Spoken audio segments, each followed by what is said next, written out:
चंडीगढ़ एक planned city है। यहाँ रोड से लेके सेक्टर्स तक सब कुछ सोच समझकर डिज़ाइन किया गया था। लेकिन इसी शहर में एक आदमी ने कुछ ऐसा बना दिया जो किसी प्लान का हिस्सा ही नहीं था। उसने इसे बनाने के लिए ना कोई बड़ी मशीन यूज़ की, ना कोई बड़ी टीम, बस वो चीज़ें जिन्हें दुनिया बेकार समझकर फेंक चुकी थी। और सबसे हैरान करने वाली बात, वो ये सब छुप कर रहा था, सालों तक, एक ऐसी जगह पर जिसके बारे में किसी को पता तक नहीं था।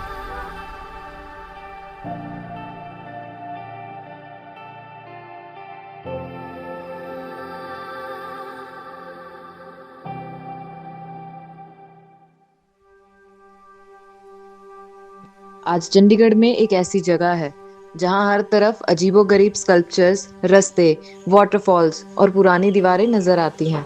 लेकिन इस जगह की कहानी शुरू होती है एक आदमी से। 1951 में नेक चंद चंडीगढ़ आए।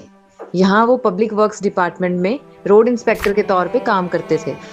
उस वक्त चंडीगढ़ खुद बन रहा था और शहर को बनते हुए देखते देखते नेक चंद की नज़र उन चीज़ों पर पड़ने लगी जिन्हें बाकी लोग सिर्फ वेस्ट समझते थे।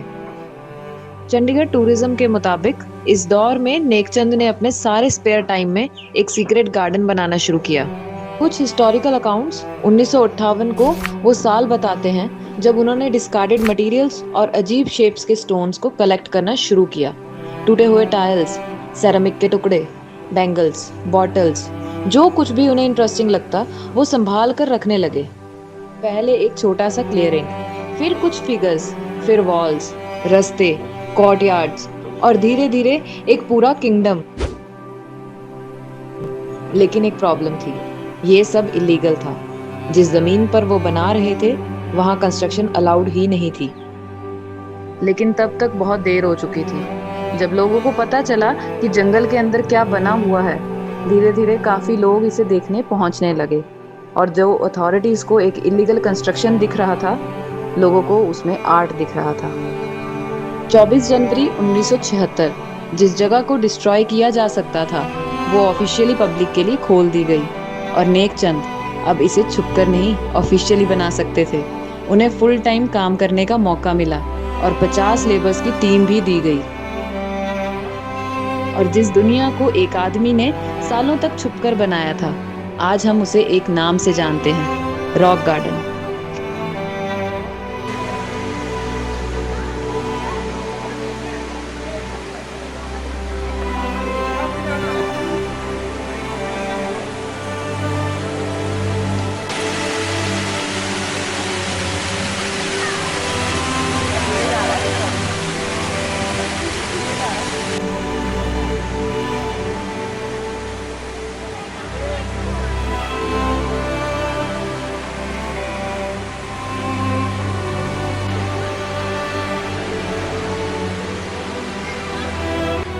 चंडीगढ़ के सेक्टर 1 में बना हुआ रॉक गार्डन आज लगभग 35 एकड़ में फैला हुआ है। लेकिन इसे सिर्फ एक गार्डन कहना शायद सही नहीं होगा। ये एक ओपन एयर आर्ट स्पेस है। यहाँ लैंडस्केप, आर्किटेक्चर, स्कल्पचर्स और माइथोलॉजी सब एक ही जगह मिलते हैं। सबसे खास बात, इस जगह की बहुत सी स्कल्पचर्स किसी एक्सपेंसिव मटेरियल से नहीं बनी। बैंगल्स, सेरामिक पॉट्स, टूटी हुई टाइल्स, बॉटल्स, इलेक्ट्रिकल वेस्ट और घर और इंडस्ट्री से निकला हुआ डिस्कार्डेड मटेरियल, इन सबको मिलाकर यहाँ अलग ही दुनिया क्रिएट की गई। पूरा गार्डन एक लॉस्ट किंगडम की इमेजिनेशन पर बेस्ड है और इसमें 14 डिफरेंट चैम्बर्स हैं। हर चैम्बर में आर्किटेक्चर और स्कल्पचर्स का स्टाइल थोड़ा अलग फील होता है। एक जगह आपको ट्रेडिशनल इंडियन विलेज जैसा एनवायरनमेंट मिलता है और कहीं रोमन आर्किटेक्चर से इंस्पायर्ड स्ट्रक्चर्स, कहीं वाटरफॉल्स, कहीं एक्वेरियम्स और कहीं ओपन एयर थिएटर। इस अनप्रेडिक्टेबिलिटी की वजह से रॉक गार्डन में आप बस एक पाथवे फॉलो नहीं करते, हर टर्न के बाद कुछ नया सामने आ जाता है। और शायद इसीलिए ये चंडीगढ़ के सबसे पॉपुलर टूरिस्ट अट्रैक्शन में से एक है। टूरिस्ट यहाँ सिर्फ स्कल्पचर्स देखने नहीं आते, बल्कि एक ऐसी जगह एक्सपीरियंस करने आते हैं जो दुनिया के किसी नॉर्मल गार्डन जैसी नहीं है। लोकेशन भी चंडीगढ़ के सेक्टर 1 में है, उत्तर मार्ग पर, और अगर आप इसे एक्सप्लोर करना चाहते हैं तो उस एंट्री फीस भी काफी पॉकेट फ्रेंडली है। गार्डन डेली ओपन रहता है अप्रैल से सितंबर तक सुबह 9 बजे से शाम 7:30 तक, और अक्टूबर से मार्च तक सुबह 9 बजे से शाम 6 बजे तक। ऑफिशियल टूरिज्म इंफॉर्मेशन के अकॉर्डिंग रॉक गार्डन को कंफर्टेबली एक्सप्लोर करने में अराउंड 2 से 3 घंटे लग सकते हैं, लेकिन ऑनेस्टली 2 घंटे में आप इस जगह को देख सकते हैं, समझने में शायद थोड़ा और वक्त लगे।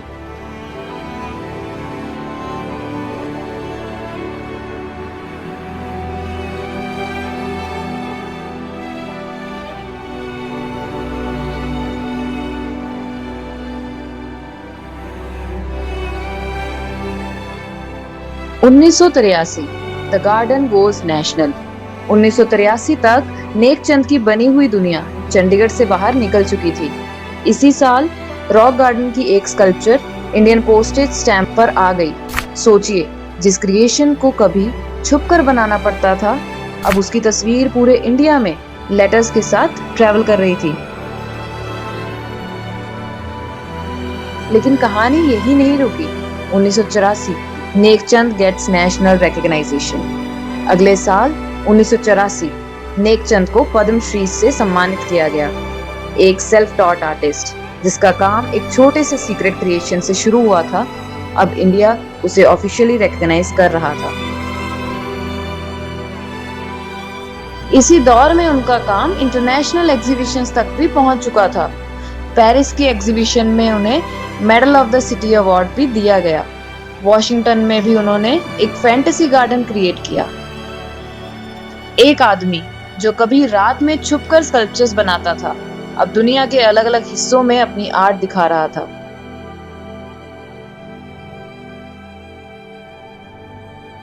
लेकिन फिर कुछ सालों बाद रॉक गार्डन की कहानी दोबारा एक डेंजरस मोड़ पर आ गई। 1990 में गार्डन के बीच से एक रोड बनाने का प्लान था। ट्रीज क्लियर किए जाने लगे, बुलडोजर्स गार्डन की वॉल्स तक पहुंच गए।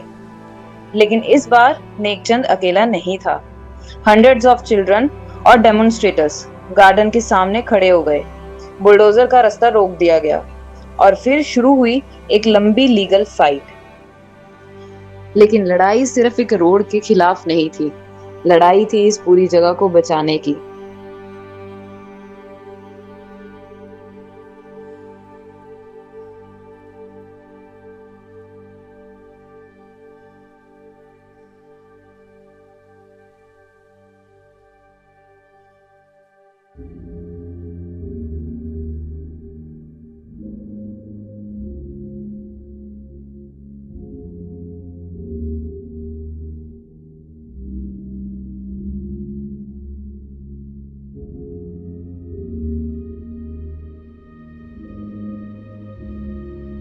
उन्नीस में नेकचंद फाउंडेशन बनी। इसका पर्पस था रॉक गार्डन को प्रिजर्व करना और नेकचंद के काम को दुनिया तक पहुंचाना। एक सीक्रेट गार्डन जो कभी इलीगल था, फिर एक पब्लिक अट्रैक्शन बना, और फिर इंटरनेशनल आर्ट वर्ल्ड तक पहुंचा, और फिर दोबारा डिस्ट्रक्शन के सामने खड़ा हो गया। लेकिन हर बार किसी ना किसी ने इसे बचाया। और शायद रॉक गार्डन की सबसे बड़ी कहानी इसके स्कल्पचर्स नहीं है, इसकी सबसे बड़ी कहानी है कि ये अभी भी यहाँ है।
रॉक गार्डन को देखने के बाद एक बात बार बार दिमाग में आती है।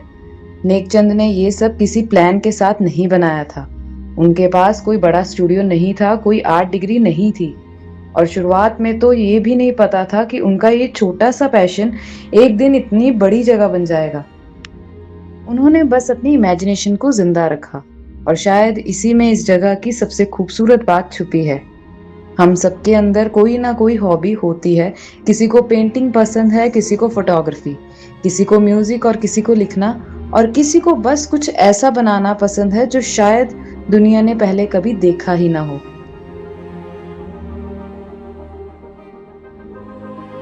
लेकिन धीरे धीरे सोसाइटी के प्रेशर में, बिजी लाइफ में, और इसका क्या फायदा जैसे सवालों के बीच हम अपनी हॉबीज को कहीं पीछे छोड़ देते हैं।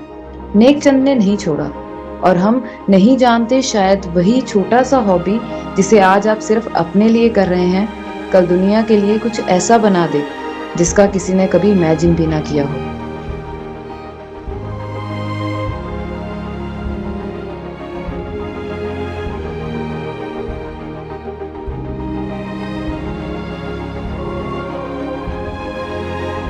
रॉक गार्डन शायद इसी बात की सबसे खूबसूरत एग्जाम्पल है। एक आदमी की इमेजिनेशन जो आज लाखों लोगों की कहानी बन चुकी है। तो अगर आपके पास भी कोई हॉबी है, उसे छोड़िए मत, उसे वक्त दीजिए, क्योंकि हमें नहीं पता हमारी कौन सी छोटी सी खुशी कल दुनिया को कुछ बड़ा दे जाए।